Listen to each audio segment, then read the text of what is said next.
Hello, everybody. Scott Golden with the Pro Wrestling Logic YouTube channel. Like, subscribe, comment below. Today we continue our Superstars of Wrestling old school series, review series, and today we are reviewing 1987. October the 3rd is the air date of the program. If you're new to the channel, there's all sorts of cool stuff. We hope to become the largest source of audio reviews of old school wrestling before 1998. On the internet, and that's our goal. You can help us by subscribing, and we will be donating a portion of our proceeds to COVID victims. So, we open the program with the Rougeau brothers and Superstar Billy Graham versus Gino Brito, Tom Stone, and Rick Gantner. Gantner, later, I believe, known as Bull Payne of IWA Mid-South and various independent wrestling fame. For the sake of a squash match, this was really a complete cluster. Of course, Superstar Billy Graham, a former Worldwide Wrestling Federation WWF champion in 1977 through 78, defeating Bruno Sammartino. But by this point, he can barely get around. He can barely move. Botched spots with a dropkick from one of the Rougeaus. And then one of the enhancement talent, I believe it was Gantner, barely able to run the ropes. He gets lost running the ropes. If you like Botchamania type stuff, this is worth going out of your way to check out. Surprised this made the air. I mean, at the time, Vince was so particular about what made the air. I'm really kind of shocked that this wasn't, cut from the match. Cutting 15 seconds wouldn't have hurt anything.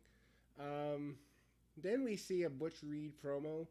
I've never been a Butch Reed fan. I've seen some good matches of his in Mid-South with Ric Flair. I liked his team with Doom. But as a singles guy, outside of a few small things, he never clicked with me.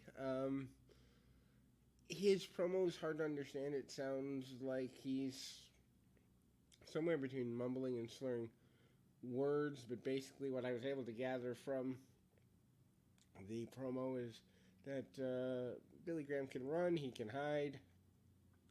He can hide behind the Rougeaus, but he will eventually get caught and be put into a wheelchair. Yes, he threatened to cripple the man. Okay, next up is a face-off promo between Jimmy Hart and Elizabeth. Hart claims not to be worried. He manages more than one champion, which is unheard of in the WWF at the time.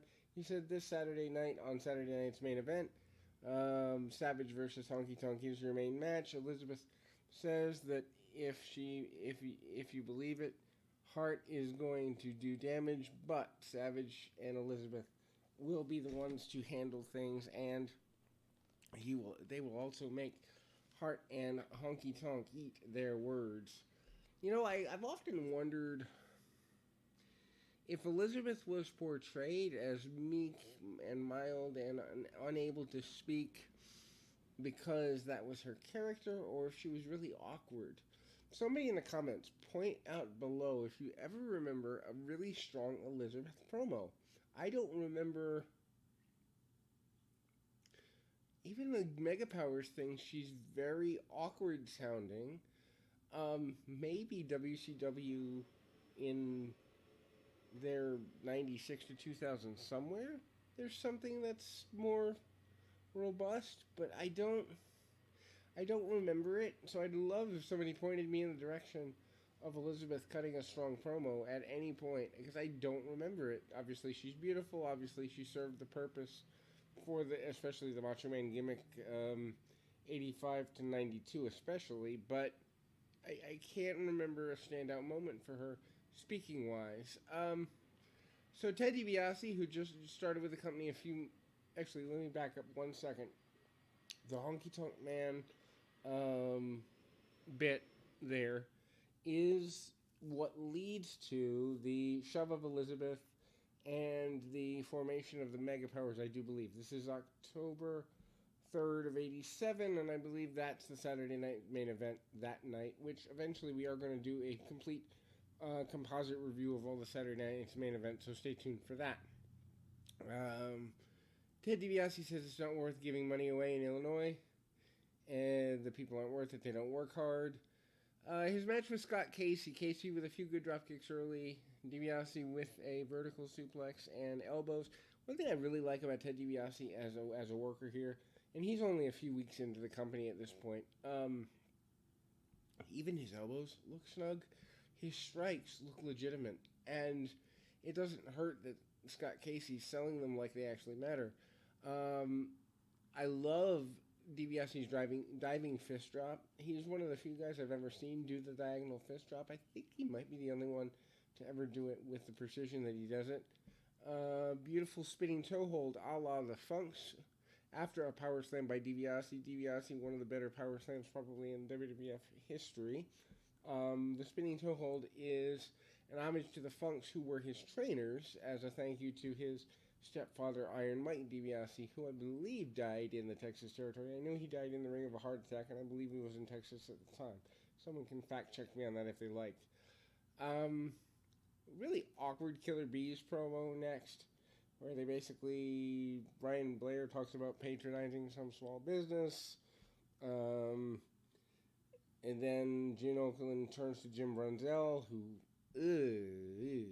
maybe he's better in the AWA with Greg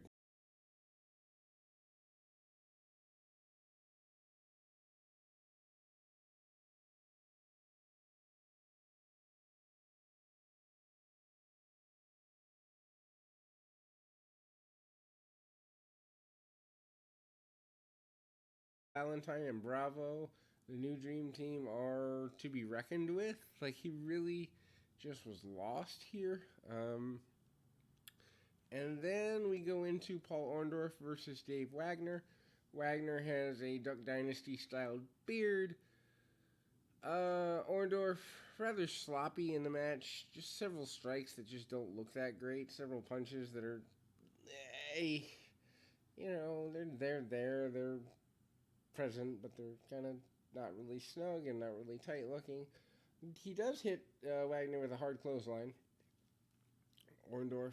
Mid-match, Bobby Heenan says that he has something for Orndorff. And he's going to be surprised what he's about to see. Rick Rude comes out and tries to distract Orndorff. Orndorff not having it, which, I mean, if you're setting up a feud, wouldn't you think that, a guy swiveling his hips in your direction, gyrating, and trying to insinuate that he owns you and such would be enough to get you to at least pay attention? Not Orndorff. He throws his opponent to the outside, hits a few shots, throws him back inside, hits a pile driver for the win. Then we have the unfortunate nature of a Butch Reed promo yet again. Says he wants Hogan. Miraculous recovery by Billy Graham, but he intends to put him in a wheelchair. He says this again, he says he's waiting too long for his opportunity at the top, and he's going to go take it now. Let's see. Then another 6-man tag team contest. This time, all members of the Heenan family. Hercules, Rick Rude, and King Kong Bundy versus Mr. Leone, Chris Bassett, and ML Williams. Hercules tosses, I believe it's ML Williams, like a lawn dart. I mean, if you like awkward sells from enhancement talent, yeah, go out of your way to check this out. Just that 30 seconds right there. Hercules just hucks the kid. And it's clear this kid either hasn't been in the ring very much or wasn't expecting Hercules to toss him around about. Rude with an interesting, almost like leaping clothesline. Chokeslam combination. Of course, the chokeslam didn't come into prominence until the late 90s. But this looked like, I mean, he went up and hooked him almost like he would for a chokeslam. So that's interesting to see. So then we see Rick Rude using the modified backbreaker to hold that Jesse Ventura used, which he points out on commentary. Again, I understate it because I don't take notes on the commentary, but gosh, Jesse Ventura is golden. If you are wanting to get into stand-up comedy, if you're wanting to get into acting, if you're wanting to get into commentary on any sport or wrestling or MMA, go and listen to Jesse Ventura. You owe it to yourself. He's that good. So an update on Ken Patera and his hardships. I don't really know what the point was of this other than to draw attention to a guy who was a former Olympian coming back, this time as a baby face. It didn't really work very well. Killer Khan up next with Mr. Fuji against Mike Richards. Sumo stamped by Khan. Khan, of course, was in the WWF in 81 82. Most notably, blamed for the break of Andre the Giant's ankle. An angle you should go out of your way to see if you've never seen it. Obviously, the majority of our listening audience too young for something that happened almost 40 years ago. But worth going out of your way to see because Khan's really put over strong in that time. He then hits a few martial arts shots, and then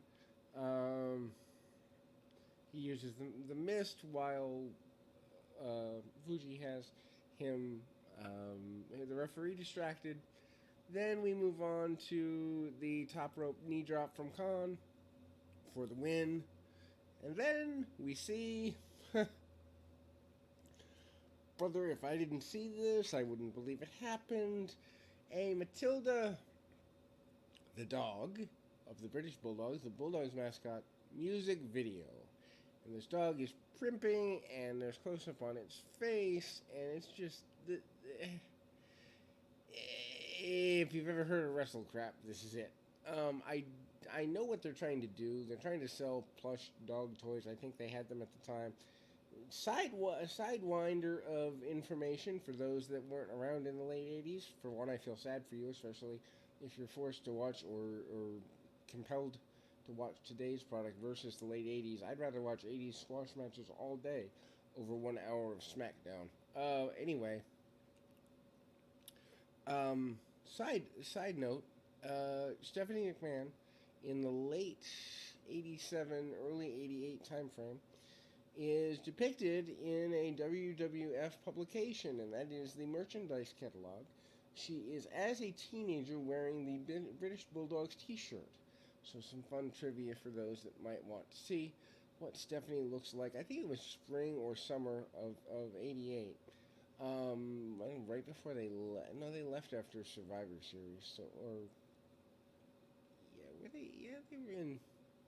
They were in '88 Survivor Series. I think they left right after. Anyway, so a few months before they left, Steph is rocking their merch. Anyway, Junkyard Dog and Ivan Putski versus Mike Poland and Chris Curtis. Wow. You know, it's hard to imagine that 2.5 years before, or thereabouts, or just, no, with this being October, just under 2 years before, the Junkyard Dog was in the main event of the first wrestling pay-per-view known as the Wrestling Classic, and looking good. Here, he looked like he ate about 30 dozen fried Twinkies and had trouble getting around. Ivan Putski looks good for his age at this point. Putski, who was predominantly a big deal in the 70s and earlier 80s,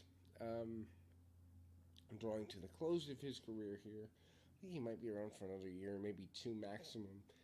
Or might even be closing out in 87, but I know he was gone by the time I became a fan in 89, because I didn't see him until I started studying old Coliseum video footage, which, by the way, we're going to review those as well. Anyway, Inside Out by the Junkyard Dog, Headbutts by the Dog. There's an inset promo where Putski is trying to teach Junkyard Dog Polish. Okay. And then we see the dog tag off to Putski. Putski gets the win with the Polish Hammer. La la la, and everybody wins. Now the Polish Hammer, it's basically a double axe handle to the chest, not to the nose.